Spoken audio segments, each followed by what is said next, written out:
Start something. You feel me? When we not on no negativity from now on, man. We not doing that.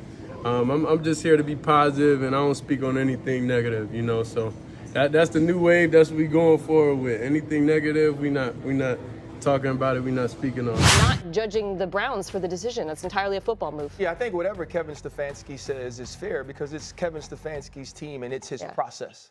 I also think it's extremely obvious that Kevin Stefanski doesn't mess with Shedeur Sanders the way the outside public believes that he should.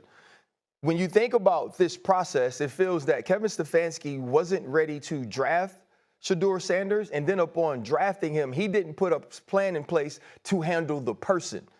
You have to understand with Shedeur Sanders is going to come more media attention, more scrutiny. He's going to be treated unlike anything else in that locker room or anything else we see in the league based on his position. A rookie quarterback who's been under the microscope since the moment he walked into the league. But this time, the criticism isn't about Shedeur's talent or leadership. It's about the people around him, the ones who are supposed to guide him, protect him, and build him up. Instead, as Ryan Clark made clear on First Take, it's starting to look like Kevin Stefanski never believed in him from the beginning. He said, "I'm going to say this straight up. Kevin Stefanski never really messed with Shedeur Sanders from the start." Stephen A. leaned forward. Dan Orlovsky raised his eyebrows, almost surprised at how direct Ryan was willing to go. And then Ryan continued. Sanders is right there starving and waiting for an opportunity. So I looked at it like that, and I just said to myself, okay, but that's how it goes. You know, Joe Flacco's a veteran. You know, Kevin Stefanski, you know, knows what he's doing as a coach, etc. But then something like this happens. We're supposed to sit here and believe that Bailey Zappi is a guy that's the QB2 on this squad. Really, that's what we're doing now. I just find that to be a bit fishy. And so, you know, Dylan Gabriel obviously is your QB1. He's a guy that has earned the opportunity to do that. Mina pointed out last week accurately so. He had a better performance in the preseason than Shedeur Sanders did. I get that part. Shedeur Sanders played well, albeit against Carolina.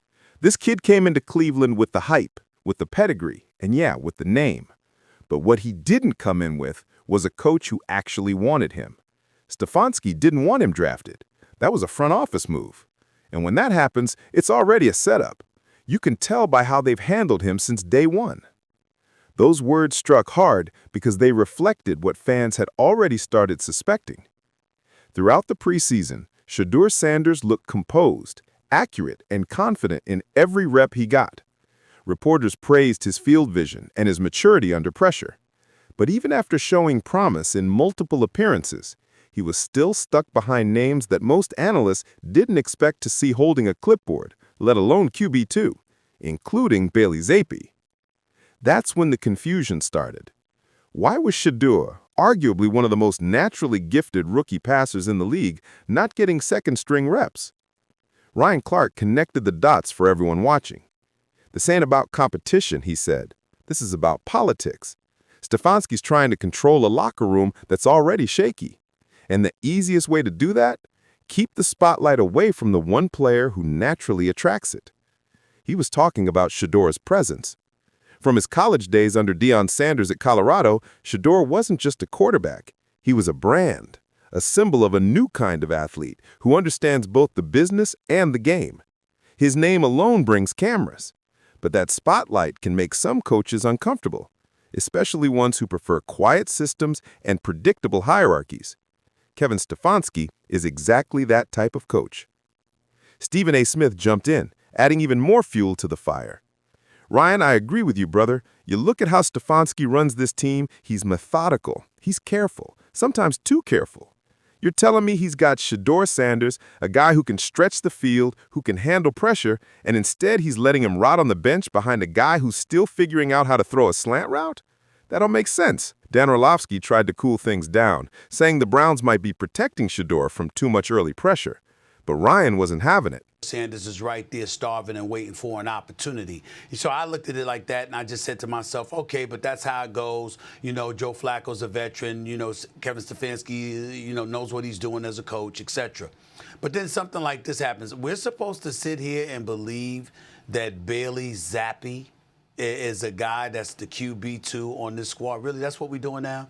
I just find that to be a bit fishy. And so, you know, Dylan Gabriel obviously is your QB1. He's a guy that has earned the opportunity to do that. Mina pointed out last week accurately so. He had a better performance in the preseason than Shedeur Sanders did. I get that part. Shedeur Sanders played well, albeit against Carolina. Protecting him or hiding him, he fired back. Because if you're developing a young quarterback, you don't do that by keeping him third on the depth chart, while other rookies get real reps. You don't bring him in just to keep him out of sight. The conversation turned heated. But beneath the noise, Ryan Clark was making a powerful point. The Browns' coaching staff never built a plan around Shedeur. From the outside, it looks like the organization drafted him out of pressure, not purpose. Maybe it was to generate headlines, or maybe to please a certain section of the fan base. Whatever the reason, it's clear now that there wasn't a true development roadmap in place for Shedeur Sanders. Ryan called it a classic Kobe situation. He reminded the audience of when Kobe Bryant entered the league and certain coaches tried to break him mentally before trusting him with responsibility. Sometimes coaches don't know how to handle stars. They think the only way to earn respect is to make the kids struggle. But that don't work with every player. Some need confidence, some need opportunity, and Shedeur's being denied both. Back in Cleveland, the media's questions are getting louder. Beat reporters have noticed that Stefanski rarely mentions Shedeur by name when discussing quarterback development. When he talks about growth, it's always vague. When asked about giving Shedeur first-team reps, Stefanski's answers are even more cautious. He says things like, "We'll see what happens in due time," or "We like the competition." But what competition? When Joe Flacco struggled and Bailey Zappi failed to move the offense in practice, the natural next man up should have been Shedeur. Instead, they kept rotating backup names, almost like they were avoiding the inevitable. Fans on X started calling it what it is, Shedeur Suppression. Posts flooded timelines with clips of Shedeur's precise throws during training camp and preseason, compared against clips of Zappi missing open reads. The difference was obvious. Ryan Clark's comment didn't just expose Stefanski's reluctance, it validated the frustration of thousands of fans. If this coaching staff don't believe in him, he said, then let him go somewhere that does. Trade him now. Don't waste his time. Don't waste his prime years sitting behind people who ain't even close to his level. That line hit like a thunderbolt. Within hours, social media exploded. Hashtags like Free Shedeur and Let Him Play started trending. Even former players weighed in. Chad Johnson posted, "Ryan Clark spitting facts. You don't bench a QB like that unless you're scared of the noise he brings." And Deion Sanders himself, though careful with his words, posted a subtle message that fans immediately linked to the controversy. It read, "God's plan will always expose what's hidden." In Cleveland, the locker room dynamic has become complicated.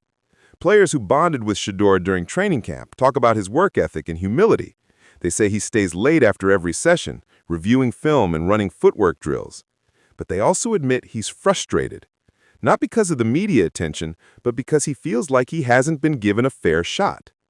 A source close to the team told local reporters, Shedeur's not asking for a crown, he's asking for reps. Meanwhile, the coaching staff continues to downplay the situation, calling it a normal part of competition. But even inside the organization, there are whispers that Stefanski's approach could backfire.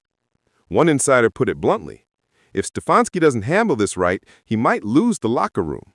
Some of the veterans already think Shedeur deserves a chance. If the coach keeps ignoring what's obvious, it's going to divide the team. That's the danger Ryan Clark was warning about, because when leadership loses credibility, the locker room starts choosing sides. Shedeur Sanders represents more than just another rookie quarterback. He represents a new era of athletes who bring their brand, their following, and their confidence with them. He doesn't fit the quiet system-style mold that Kevin Stefanski prefers. But the reality is, the NFL is changing. Quarterbacks today aren't just passers, they're faces of franchises. And if a coach can't adapt to that, he risks losing both games and locker rooms. Ryan Clark captured this perfectly when he said, Stefanski's trying to coach like it's 2005. But this is 2025. You don't silence players anymore. You empower them. You build around them. In the days following the broadcast, speculation about Shedeur's future in Cleveland grew intense. Sports analysts started listing potential trade destinations. Teams like the Raiders, Patriots, and Falcons, all with shaky quarterback situations, were mentioned as possible landing spots. If the Browns don't make Shedeur QB2 soon, there's a growing belief that his agent might push for an exit. And the irony is, Cleveland could end up regretting it deeply. Because once Shedeur lands somewhere that actually believes in him, it won't take long for him to prove the critics wrong. He's got the arm, the intelligence, and the poise. He's not a raw project. He's a quarterback ready to lead. Let the week play out, make a decision later on that. Yeah, I imagine that Stefanski has a long list of things he's got to think long and hard about over there with that squad. But this not knowing the backup QB, is that fair or foul, Stephen A., for Stefanski? I think it's... Ryan Clark's closing line during that first take segment summed it up better than anything else. You can't teach swagger, you can't teach composure, and you can't teach legacy. That kid got all three. The only thing holding him back is his own coaching staff. As the clip continues to circulate online, Browns fans are divided. Some defend Stefanski's patience, arguing that rushing a rookie can destroy confidence. Others see through that reasoning. They say it's just an excuse. Either way, the situation is reaching a point of no return. If Shedeur doesn't start seeing real snaps soon, pressure from fans and media could force the organization to make a tough call. Because when your own locker room starts believing in someone more than your head coach does, it's only a matter of time before change becomes inevitable. Ryan Clark didn't just expose a football issue. He exposed a culture problem. He reminded everyone that belief, opportunity, and trust matter as much as playbooks and game plans. And when a coach doesn't believe in his young star, that star will find another team that does. So the real question now isn't if Shedeur Sanders is talented enough to start. Everyone knows he is. The real question is whether the Cleveland Browns are brave enough to admit it. Because if they're not, someone else will be. And by then, it'll be too late. If you believe Shedeur deserves that QB2 spot or maybe even QB1 in the near future, drop your thoughts in the comments below. Do you think Kevin Stefanski is holding him back, or is this all part of a bigger plan we just can't see yet? Either way, this story is far from over, and when it comes to Shedeur Sanders, the next chapter might just be his biggest comeback yet. Thanks for watching. If you enjoyed this breakdown and want more deep dives into NFL controversies and locker room politics, make sure you hit that like button, subscribe to the channel, and turn on notifications so you never miss a single update. Because trust me, this story is just getting started.